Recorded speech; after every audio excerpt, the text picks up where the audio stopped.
नमस्कार दोस्तों। आज जिस शख्सियत के बारे में आपसे चर्चा कर रहा हूँ, ये चर्चा मैं करते वक्त भी अपने अंदर एक अजीब सा उत्साह उमंग महसूस कर रहा हूँ। वो इसलिए कि ये शख्सियत हमारे बीच सिर्फ 39 बरस 5 माह और 24 दिन हमारे बीच में रही, यानी 40 बरस पूरे नहीं किए। और उसके बावजूद हमारी ज़िंदगी पर, हमारे दार्शनिक क्षेत्र में, हमारे आसपास इतना एक आभा मंडल क्रिएट कर गई ये शख्सियत कि हम अब तक उसके जादू से मुक्त नहीं हो पा रहे। लेकिन तकलीफ़ इस बात की होती है कि हम इतनी बड़ी शख्सियत को अभी भी लगता है कि पूरी तरह से समझ नहीं पाए। अभी भी उसके बहुत सारे ऐसे ऐसे जीवन के पहलू हैं जिन पर रोशनी की किरणें अभी तक पूरी तरह से हमने जाने नहीं दी, क्योंकि हमारी एक आदत है मित्रों, हम जिसको बड़ा बनाते हैं उसको इतना बड़ा बना देते हैं कि उसके भीतर से जो संदेश आने चाहिए, जो मैसेजेस आने चाहिए, उनको हम अपने ऊपर अपने तक आने नहीं देते।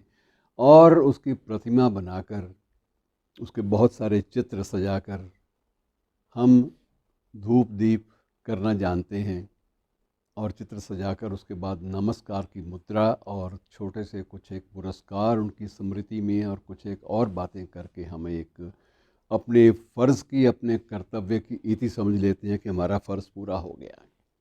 लेकिन मित्रों, कुछ शख्सियतें ऐसी होती हैं, मैं आपको जो बार बार इस बात पे बल दे रहा हूँ उसका मकसद है कि इतने अल्पकाल तक ज़िंदगी बिताई और अपने देह छोड़ने से पहले, लगभग 10 बरस पहले, उन्होंने ये बात कह दी थी कि मैं 40 बरस पूरे नहीं करूँगा, ये मेरा संकल्प है, मैं आपको बता रहा हूँ।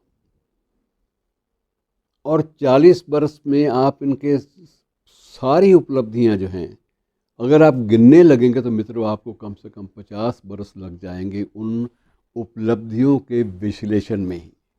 एक पूरी उम्र बीत जाती है और आदमी समझ नहीं पाता।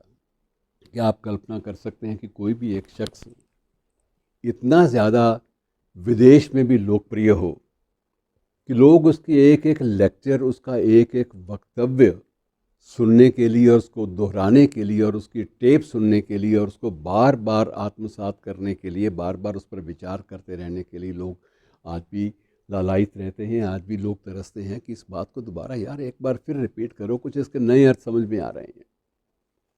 हमने सिर्फ एक बात देखी कि वो शिकागो गए, वहाँ गए, उन्होंने अपना जो लेक्चर था वो प्रिय भाइयों और बहनों से शुरू किया।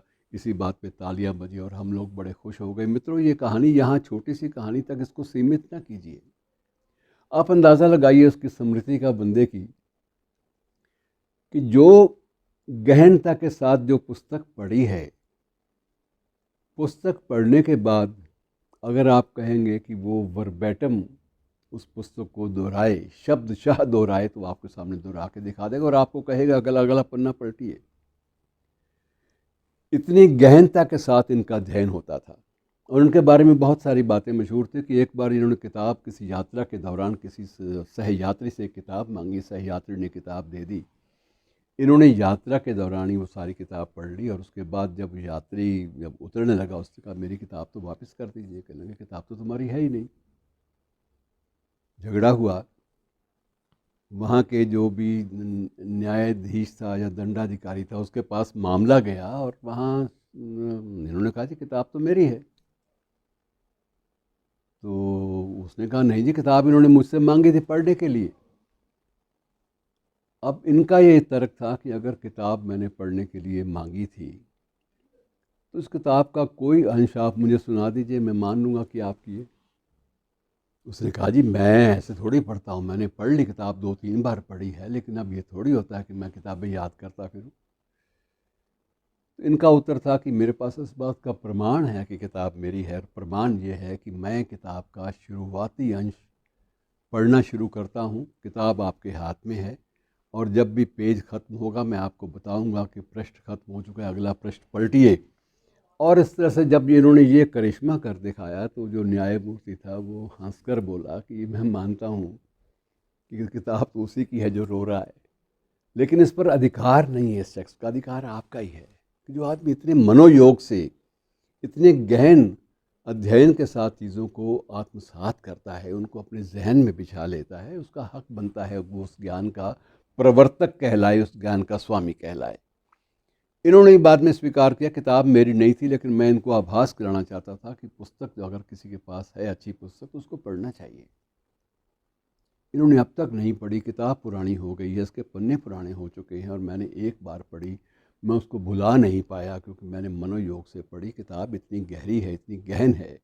तो मतलब कहने का यह है कि इनकी विद्वत्ता और इनका जो ज्ञान के जो चक्षु थे इस हद तक खुले हुए थे कि ये किसी भी चीज़ को आत्मसात कर लेते थे। मित्रों, हमने शिकागो में इनके लेक्चर में प्रिय भाइयों और बहनों का शब्द तो सुन लिया, लेकिन हमने ये नहीं देखा कि शिकागो जाने से पहले इन्होंने क्या क्या अजीब अजीब वक्त बिताए थे। कई बार ऐसा भी हुआ कि ये पैसे जो खर्च हो रहे हैं, ख़त्म हो रहे हैं, धर्म सम्मेलन में भाग लेना है, जो खर्च मिला था वो तो धीरे धीरे ख़त्म होता जा रहा है।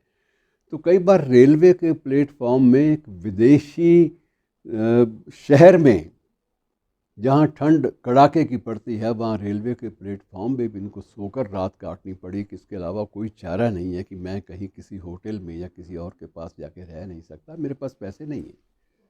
और ऐसा शख्स जब आपके देश का प्रतिनिधित्व करता है तो सिर्फ भाइयों और बहनों से बात नहीं बनती, वो एक फ़लसफ़ा, एक जीवन दर्शन देता है, जो जीवन दर्शन वहाँ के अध्यात्म गुरुओं और वहाँ के जो प्रबुद्ध लोग हैं उनके जहन में बस जाता है और उसको भुला ही नहीं पाते, उनके लिए अविस्मरणीय घटना बन जाती है। उसके बाद मित्रों, सबसे बड़ी बात जो अजीब बात लगी कि इतने बड़े सन्यासी, इतने बड़े कर्मठ व्यक्तित्व वाले एक योगी, और जीवन के अंतिम दिन कितने कष्टदायक बीते, सबसे बड़ी एक अजीब बात लगती है। ये बात समझ में नहीं आती, लेकिन इनकी समझ में आ चुकी थी। ये बार बार कहते थे कि भाई मैं ये महसूस करता हूँ कि मेरा जो मेरी इंद्रियां हैं, मेरा जो मनोमस्तिष्क है मेरा, वो इतना ज़्यादा विकसित हो चुका है कि इस छोटी सी देह में उसके लिए समा पाना संभव नहीं हो रहा। भाई ये दरवाजे तोड़ना चाहता है जिसमें, इस बात को स्वीकार करो। मैं वैचारिकता की और चिंतन के उस धरातल तक पहुंच चुका हूं जिस धरातल पर यह शरीर छोटा पड़ जाता है और यह काया मुझे छोड़नी है, इसलिए मेरे साथ मोह मत लगाओ।